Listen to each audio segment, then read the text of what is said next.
새누리당의 친박과 비주류가 정면 충돌하면서 보수 정당 사상 초유의 분당 사태가 이어지고 있습니다.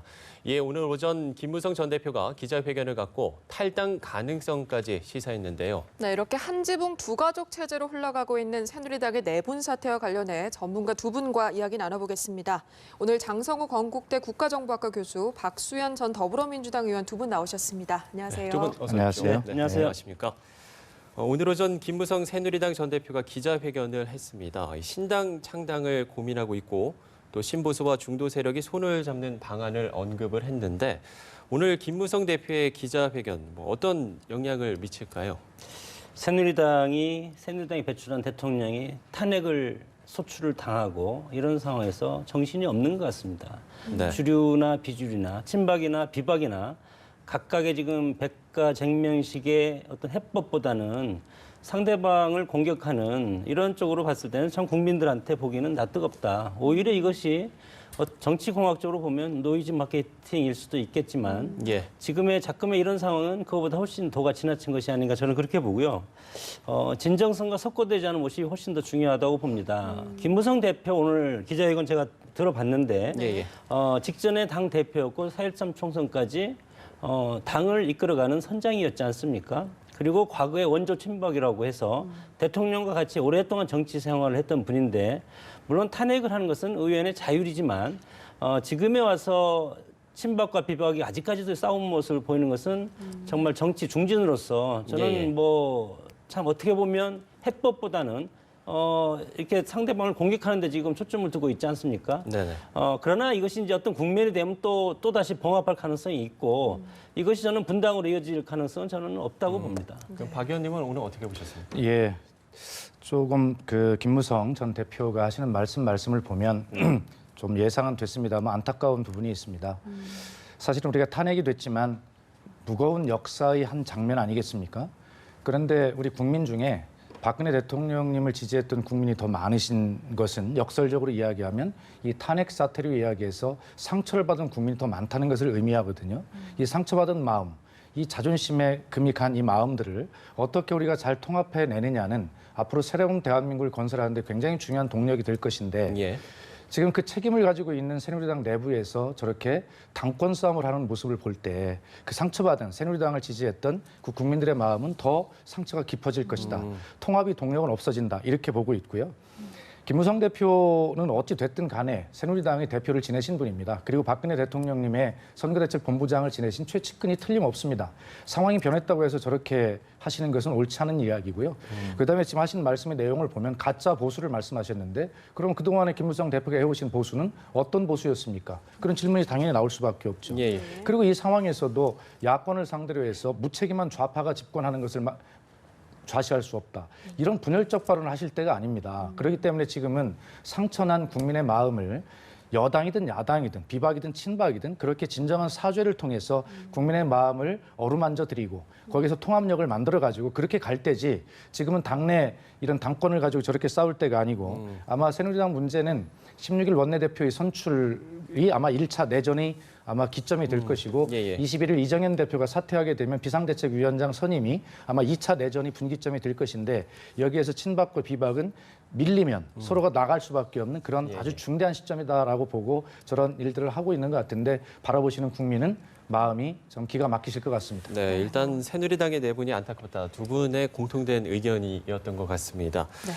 김무성 전 대표가 이 신당 창당 작업에 나서면 비주류 의원들이 또 얼마나 모일까 이것도 관심이거든요. 어떻게 예측을 하십니까? 근데 대표를 지낸 분이 탈당을 선언하면 했지 탈당을 고려할 수 있다는 기자회견하는 것은 저는 잘못된 모습이라고 봅니다. 예. 300만 당원이 있지 않습니까? 오랫동안 새누리당 정통 보수라고 하는 새누리당을 지켜온 300만 당원들을 욕되게 하는 발언이고 그런 차원에서 당원의 생각과 지금의 기자회견이라든가 일부 새누리당 어떤 중진들의 행태는 당원의 뜻과는 다른 그런 행태를 보이고 있다고 봅니다. 네. 일단은 새누리당이 잘못했다는 것을 국민들이 촛불 민심으로부터 확인을 했지 않습니까? 그렇죠. 어쨌건 국정이 농단된 상태이기 때문에 그런 상황에서 집권당의 책임감을 먼저 갖고 반성하는 모습을 보이고 그리고 광화문 내거리 와서 석고대죄하고 삼부일비하는 모습이 훨씬 더 좋겠다. 그리고 김무성 대표가 오늘 뭐 탈당하겠다는 것이 아니고 탈당을 고려할 수도 있다는 것 아닙니까? 네. 그러면 저는 탈당을 못한다고 봅니다. 그리고 정당에 있어서 지금 뭐 예를 들어서 소수 정당이면 이것이 깨질 수도 있지만 거여 정당 아니겠습니까? 이런 상황에서는 특히 이제 보수가 이탈하기는 상당히 어렵다. 그런 상황에서 김무성 대표가 설사 탈당을 결행한다 하더라도 같이 규합해서 나갈 동지 의원들이 많지 않을 것이고 뭐 이왕 나간 남경필 지사라든가 이런 분들과의 어떤 견해도 상당히 다르지 않습니까? 네. 이런 상황에서 지금 김무성 전 대표의 입지는 점점점 더 줄어들고 있다고 봅니다. 네. 뭐 지금 방금 남경필 경기지사 얘기가 나왔는데 김무성 새누리당 전 대표와 신당을 함께할 의사가 없다 이렇게 밝혔잖아요. 또 네. 그렇죠. 이 부분에 대해서 좀 깊게 얘기를 해봐야 될 것 같습니다. 예, 지금 우리 장 교수님 말씀하셨지만 탈당이라고 하는 게 그렇게 쉬운 문제가 아닙니다. 예. 어쨌든 당을 나가면 울타리를 나가면 시베리아 벌판이다 이렇게 정치적 용어로 그걸 흔히 이야기하지 않습니까? 그 이유는 그렇습니다. 우선 당을 유지하고 있으면 당의 자산이 있고 국가 보조금이 있습니다. 그런 것들을 가지고 정당 활동을 하게 되는데 그런 것들이 전부 사라지죠. 물론 나가서 뭐 교섭단체 이상을 구성하게 되면 뭐 그런 혜택도 받겠습니다만 당장 그렇게 보이지가 않습니다. 예. 지금 비박계 내부에서 핵심 키는 유승민 의원과 나경원 의원, 그리고 정병국 의원 정도가 지금 잡고 있는 것 같습니다. 그런데 16일 날 있을 원내대표 선거에 당장 비박계에서는 나경원 의원이나 이런 정도를 지금 추대하려고 하는 것 아니겠습니까? 예. 그리고 정병국 의원 등 유승민 의원을 비대위원장으로 추대하려는 움직임이 있고 유승민 의원의 이야기는 결과적으로 탈당은 마지막 카드다. 내부에 남아서 끝까지 싸워보겠다 하는 것은 바로 원내대표 경선과 비상대책위원장 선임 이 문제까지 한번 밀어붙여보겠다는 것입니다. 그래서 거기에서 비박계가 현재 숫자는 좀 딸리지만 한 20-30명 정도에 이르는 중도 성향의 의원들이 마음을 얻을 수 있다면 당을 장악할 수 있지 않겠냐라고 하는 내부 투쟁의 지금 단계에 있기 때문에 예. 당장 김무성 대표가 탈당을 내주쯤에 결행한다 하더라도 그렇게 쉬워 보이지가 않고요. 이것은 당의 자산뿐만이 아니라 개인을 봐도 그렇습니다. 당장 현역 의원들이 탈당한다고 해도 지난번 공천을 놓고 경쟁했던 사람과 사실은 또 경쟁판이 벌어지는 것 아니겠습니까? 그렇게 되면 외부에 나가서 또 원외위원장 같은 경우는 당장 당협위원장이라고 한 자리를 내놓고 밖에 나가게 되면 이것은 자기 집안을 그냥 비워주고 나가는 꼴이 되거든요. 예. 그렇기 때문에 김무성 대표를 따라서 당장 움직일 확률이 이렇게 많아 보이지 않고 이런 외부적 환경보다도 김무성 대표가 가지고 있는 내부적 요인이 굉장히 동력을 만들어내지 못하는데 그동안 김무성 대표에게 붙었던 것이 30시간의 법칙 이런 치욕적인 발언들 아니겠습니까? 네네. 그리고 어떤 새로운 길을 가려면 분명하게 대의 명분이 있어야 되는데 지금은 자기 반성도 없고 미래를 어떻게 가겠다라고 하는 만들겠다고 하는 새 정당의 대의 명분도 없습니다. 그렇기 때문에 그런 내부적 요인과 외부적 요인을 다 분석해 볼 때 김무성 대표가 이야기하는 탈당 그리고 새로운 정당의 건설 이런 것들이 남경필 지사만 해도 당장 지금 반대한다고 말하지 않습니까? 그렇기 때문에 그런 정확한 반성 없이 또 구체적인 목표와 비전 없이 대명분 없이 하는 이런 행동들이 큰 호응을 받지 못할 것이다 이렇게 봅니다. 네, 그렇군요. 특히 이제 이번에 탄핵을 당하지 않았습니까? 예. 탄핵이 이루어지지 않았다면 새누리당을 지지하거나 새누리당 당원들은 아직도 새누리당이나 대통령이라든가 그리고 지도부를 상당히 미워할 텐데 이미 정치적인 심판을 회초리를 때렸다고 국민들은 생각할 겁니다. 예. 과거의 노무현 대통령 때도 마찬가지였지만 그런 상황에서 이제는 새누리당에 대해서는 애정은 상당히 더 커질 가능성이 있다. 반대로 여기에서 새누리당을 이탈하고 탈당하겠다 하는 세력들이 상당히 궁지로 모일 가능성이 있기 때문에 오늘 비상시국 회의를 접지 않았습니까? 예. 이런 것도 이 당원들이 우리 정치하는 분들은 그 동네 자기 지역구에서 돌아다녀 보면 동네에서 모든 것을 다 코치해주고 그것이 바로 민심입니다. 이런 것들을 다 봤을 때 현역 의원들 입장에서는 지금 빨리 이것을 접고 이제는 새누리당이라는 보수 정당을 다시 세워야겠다는 그런 느낌으로 지금 접은 것 같은데 그러나 이것이 화학적 결합을 빨리 해야 되는데 이것은 저는 시간이 필요하다고 봅니다. 당내에서 일정 부분 팽팽한 긴장감을 가지고 당의 발전과 미래를 위해서 서로 토론하는 그런 모습을 가지고 정당이 국민을 걱정해야 되는데 국민의 어떤 여러 가지 어지러운 그런 현안들을 수렴해서 의회로 보내는 것이 정당의 역할인데 예. 그것을 정당이 혼란을 부채질하면 되겠습니까? 네. 아까 박 의원께서 잠깐 언급해 주셨는데 이렇게 주류와 비주류가 서로 양보하지 않고 싸우는 이유 중에 하나가 새누리당의 보유 재산이다 이런 얘기가 있는데 그 이거 부분도 어떻게 한번 보십니까? 짚어주시죠. 뭐 설마 그렇게 하겠습니까? 네. 오늘 그 비주류에서도 비박계에서도 황영철 대변인격 의원이 그런 일은 아니다라고 네, 뭐 잘라서 단 말하긴 1원도 했습니다만 가지지 않을 것이다, 그러나 국민들은 이렇게 그렇게 얘기했죠. 보지 않습니다. 현재 새누리당의 자산이 약 565억 정도 그렇게 네. 되는 것으로 알고 있죠. 예. 그리고 뭐 여러 가지 국고 보조금 같은 것들이 이제 1년 동안 상당히 집행을 했기 때문에 얼마 남아 있는지 모르겠습니다만 어림잡아도 한 400억 이상의 재산이 남아 있는 것으로 보이는데 사실은 이것을 밖에 탈당을 하면 이 어떤 당의 재산에 관한 권리나 부채에 대한 의무 이런 것들을 새누리당의 당원 당규에 전혀 규정하고 있지 않기 때문에 네. 아무 권한이 없습니다. 그야말로 맨몸으로 빈손으로 집을 나가야 되는 꼴이죠. 네. 아까 우리 교수님 말씀하셨지만 그것뿐만이 아니라 당원도 사실은 놓고 나와야 되는 이런 꼴이거든요. 그렇기 때문에 유형무형의 그런 자산들 새로 그런 걸 형성하려면 굉장히 어렵고 뭐 저도 현실 정치를 해보았습니다만 정말 정치는 이상이 아닙니다. 현실이기 때문에 네. 뜻만 가지고 되는 것이 아니거든요. 예. 그렇기 때문에 서로 그러한 부분들을 가지고 현재 원내대표 선거와 비상대책위원장 선임까지 치열한 당권 경쟁을 할 수밖에 없다. 국민은 그런 것을 지금 앵커께서 시작하신 대로 이것이 이 부자들은 밖에 나가본 적이 없기 때문에 추워본 적이 없어서 굉장히 겁을 냅니다. 아마 그런 비판을 받아도 네. 마땅한 그런 장면이 아닌가 그렇게 생각을 합니다. 네. 이렇게 새누리당의 내분이 일어나는 가운데 여야 3당이 국정 공백을 막기 위해서 여야정 협의체를 구성하기로 합의를 했습니다. 그런데 이 합의는 했지만 실제 운영이 될지 이게 미지수가 됐거든요. 당장 여당 원내 지도부가 사퇴를 해서 이게 협의할 대상도 없어졌다 이런 이야기들이 나오거든요. 그래도 또 협의를 한다는데 얼마나 우리 국민들은 좋겠습니까? 예. 저 개인적으로도 상당히 바람직한 방향이라고 봅니다. 그 결과가 상당히 어렵겠지만 애초에 이것은 추미애 대표가 탄핵 당일날 6시쯤 대국민 기자회견하면서 국회 정부 정책협의체를 구성하자 이렇게 최초에 제안을 했었고 그것이 예. 새누리당에서 이제 받아서 했는데 여야정 협의체 아닙니까? 근데 여당도 지금 비박과 친박 그래서 여여 그리고 야당도 사실은 3분에서 야야야 그래서 여여야야야 정 협의체인데 예. 사실은 상당히 협의하기가 상당히 어려울 겁니다. 그리고 물론 협의한 뭐 예민한 문제 뭐 사드 같은 거 협의할 수가 있겠습니까? 그러나 대통령인 권한 대행이 지금 뭐 이렇게 하는 것을 보면서 그것에 대한 비판적인 시각이라든가 이런 견제는 할 수 있겠지만 구체적으로 어떤 정책 아젠다라든가 이런 것을 놓고 하기에는 상당히 어렵고 대선을 앞두고 상당히 예민해지는 거죠 각 정파가. 그래서 대선 전국에 따라서 특히 이제 각 정파들이 이거에 대해서는 합의하기는 상당히 어렵기 때문에 예. 여야정 합의체는 상당히 뭐 난관이 많이 봉착할 가능성이 상당히 많다고 참석 봅니다. 대상에 참여 대상에 대해서도 좀 이견을 보이고 있는 거잖아요. 참여 대상뿐만이 아니고 지난번에 대통령이 국회 여야당이 여당과 야당이 국무총리 합의해서 올려달라.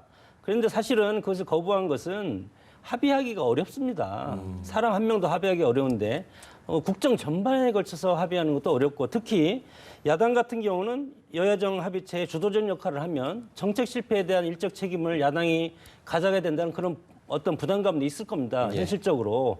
그런 것 때문에 물론 국민들한테는 국회가 정부가 힘이 없어지니까 힘들어지니까 국회라도 이런 모습을 보이자 심리적인 안정감이라도 주자 그런 측면에서 저는 뭐 긍정적으로 좀 보고 싶습니다. 네, 지금 이 이상적으로 여야정 협의체의 제안에 대해서는 사실은 제가 야당 소속이기 때문에 꼭 좀 드리고 싶은 말씀이 예, 예.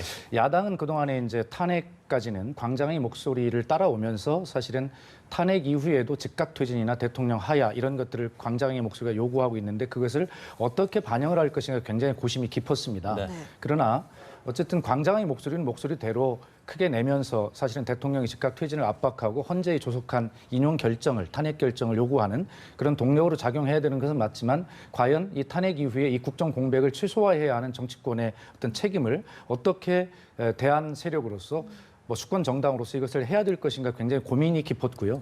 그래서 이제 추미애 대표가 여야정 협의체, 국회 정부 협의체 이렇게 또 얘기를 했고 국민의당도 역시 얘기를 했는데 아마 이런 것은 국민께서 걱정하시는 이 불확실성과 불안의 요소들을 빨리 해소하고 좀 안정적인 모습으로 향후 정치 일정을 가져가고자 하는 그런 야당으로서 또 시민사회로부터는 굉장히 질타를 받습니다. 예. 좀 한 발 물러서는 거 아니냐 이런 생각을 가지고 있는데 그러나 어쨌든 정치는 정치입니다. 그래서 향후 정치 일정을 이렇게 합의해 가는 것 굉장히 잘했다는 생각이 들고요. 다만 여기서 한 가지 부탁하고 싶은 것은 황교안 권한 대행이 과거의 고건 권한대행의 그런 책임 선례도 있듯이 현상 유지적 관리 관점에서 너무 많은 것들을 밀어붙이려고 하는 욕심을 버리고 그리고 분명하게 현재 전국의 주도권은 국회 그중에서도 야당이 가지고 있는 것은 누구도 인정할 수밖에 없습니다. 선출 권력이 대통령과 국회인데 대통령 권력이 무너졌으면 국회가 그 권력을 대신할 수밖에 없는 것이거든요. 그런 측면에서 황교안 총리도 야당이 이렇게 손을 내밀 때 야당의 손을 잡고 국회의 손을 잡고 함께 국민이 불안하시지 않도록 그렇게 여야정 협의체를 통해서 좀 노력해주고 여당 역시 빨리 좀 어떤 형태로든지 안에 정리가 되어가지고 이 국회 협의체의 한 중요한 축으로서 그렇게 국민께 함께 봉사했으면 하는 생각입니다. 네, 네. 맞습니다. 또 이 황교안 권한대행이 유일로 부총리 겸 기획재정부 장관 유임을 시사하는 발언을 했거든요. 이게 멀리서 보면 인사권 행사를 했다 이렇게도 볼 수가 있어서 권한대행이 인사권을 행사할 수 있냐 이거 가지고 지금 논란이 일고 있거든요. 어떻게 근데 보십니까? 저는 이제 그렇게 보지 않습니다. 네. 대통령이 마지막 국무회의 석상에서 국정 공백을 최소화해달라. 네. 권한대행을 중심으로 해서 국정 운영에 최선을 해달라. 이렇게 당부를 말씀을 하셨고 예. 그리고 황교안 권한대행이 최초에 대국민 담화를 하면서 앞으로 무겁게 이것을 받아들이면서 국정 안정적 운영에 최선을 다하겠다. 이런 차원에서 했기 때문에 지금 임종영 금융위원장도 유임 그리고 또 유일호 경제팀도 유임 이렇게 된 것은 이것은 인사를 했다고 보는 것보다도 기존에 대통령이 임명했던 그 인사팀, 그 인사를 그대로 가지고 가겠다는 것이죠. 네. 본인은 새로운 인사라든가 새로운 발탁이라든가 이렇게 튀는 행동을 하지 않고 박근혜 대통령이 해왔던 그런 국정의 기조 이것을 꾸준히 유지하면서 탄핵의 결과가 나오고 그리고 차기 정권이 들어설 때 그때까지 명확하게 중립적으로 국정을 운영하겠다는 뜻으로 저는 읽힙니다. 예, 그렇군요. 새누리당 중앙윤리위원회가 이 박 대통령에 대한 당원으로서의 징계 방침을 확정을 했습니다. 이게 오는 20일 회의를 열어서 최종 징계 수위를 정할 것으로 전해지고 있는데 이거는 또 어떻게 전망을 하십니까? 예, 저희가 다른 당 내부 사정에서 잘 알지는 못하겠습니다만 아마 그 제명의 종류가 징계의 종류가 네 가지로 되어 있습니다. 구분되고 있죠. 그중에 가장 이제 높은 단계가 제명 아니겠습니까? 예. 그 밑에가 이제 탈당 권유, 당원권 정지, 경고 이런 수준일 텐데 아마 경고나 당원권 정지 같은 정도는 가지고는 설명이 스스로 안 될 것이고요. 결과적으로 그 탈당 권유나 제명 정도의 징계 수위를 정하지 않을까 싶은데 문제는 가장 높은 제명을 결정하게 되면 새누리당 최고위원회의 의결을 거쳐야 하는 순서가 있습니다. 그런데 현재 친박계 핵심 중심인 그 새누리당의 지도부가 이것을 받아들일 리가 없겠죠. 예. 그를 잘 알고 있는 그 새누리당 윤리위원회 등 이 징계 수준에 있는 단계에 있는 이런 단위들이 그런 제명보다는 아마 받아들여질 수 있는 현실 수준에서 가장 높은 징계 수준인 그렇다면 탈당 권유 정도를 정하지 않겠나라고 그렇게 예상이 되어집니다.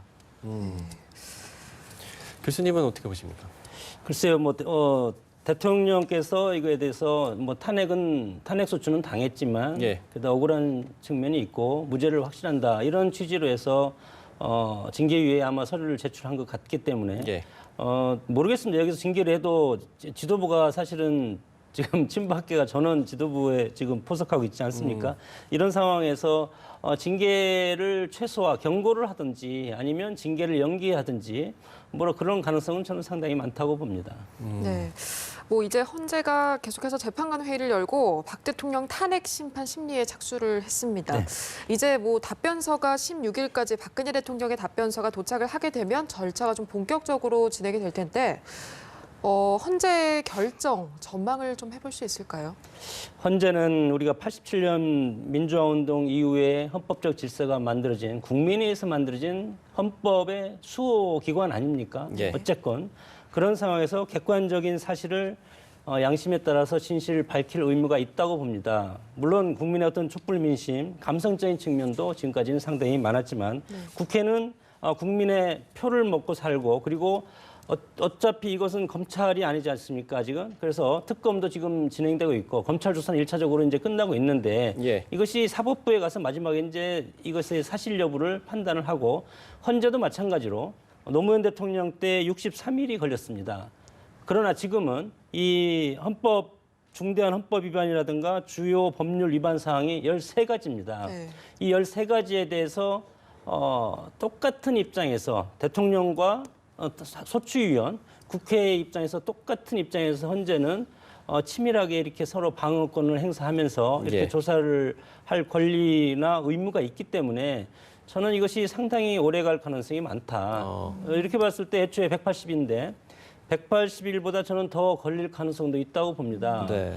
그렇게 되면 애초에 국회에서 탄핵을 해서 이 어지러운 정국을 빨리 해결하고 그럴 목적으로 탄핵 소추를 단행을 했는데 이것이 오히려 그렇게 되면 탄핵 효과도 상당히 없어질 가능성도 있기 때문에 물론 뭐 지금 국민들은 이거에 대해서 빨리 그 결정을 내라 이렇게 이제 헌법재판소를 압박할 수는 있겠지만 그럼에도 불구하고 사안이 너무 많다. 그리고 상대가 있다.